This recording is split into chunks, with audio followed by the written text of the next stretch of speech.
Hi, Broshanim here. Good to have you on the Word for the Week. We give God praise for His mercies and grace. A careful review of the story of the Israelites and their journey to the land of promise from Egypt mirrors our journey here on earth for the most part. God cut a covenant with their forefather, Abraham, with weighty promises and a warning that captivity was coming. He promised to take them out, defend them, and bring them to a land flowing with milk and honey. Let's unpack this a little more. The Israelites were held by a strong hand of captivity in Egypt.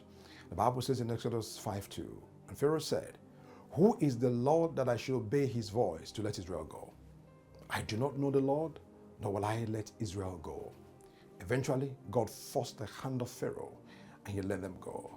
If you take a closer look at the instructions God gave them at the point of exit, in Exodus 12:5-7, it points to Jesus, who is referred to as the Passover Lamb in the New Testament, 1 Corinthians 5:7, NLT version.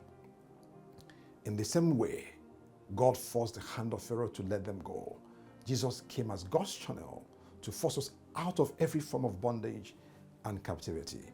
Colossians 1:13. He has delivered us from the power of darkness and conveyed us into the kingdom of the Son of His love.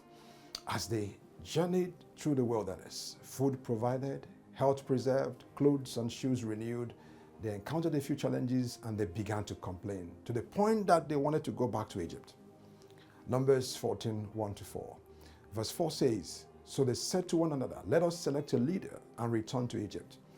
It's the same way we complain and raise dust when things don't pan out as expected." The vision of the promised land was not strong enough to provide the strength to endure the immediate discomfort and pain. Child of God, what you see determines what you can endure.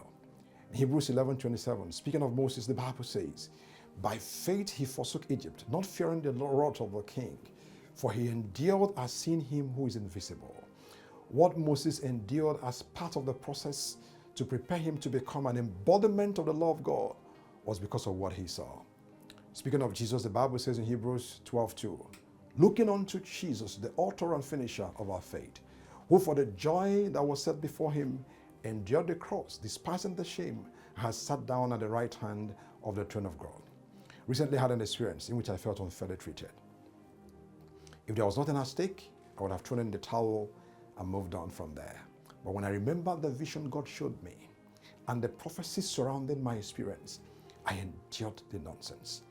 I'm not talking about putting up with bullies, treacherous beings, or men with warped sense of importance who want to take advantage of you. No. I mean being prepared for every step of the journey because of what you can see. Career, education, marriage, and the pursuit of purpose generally. Child of God, what's your limit? If you can see it, we'll endure the process. God bless and keep you.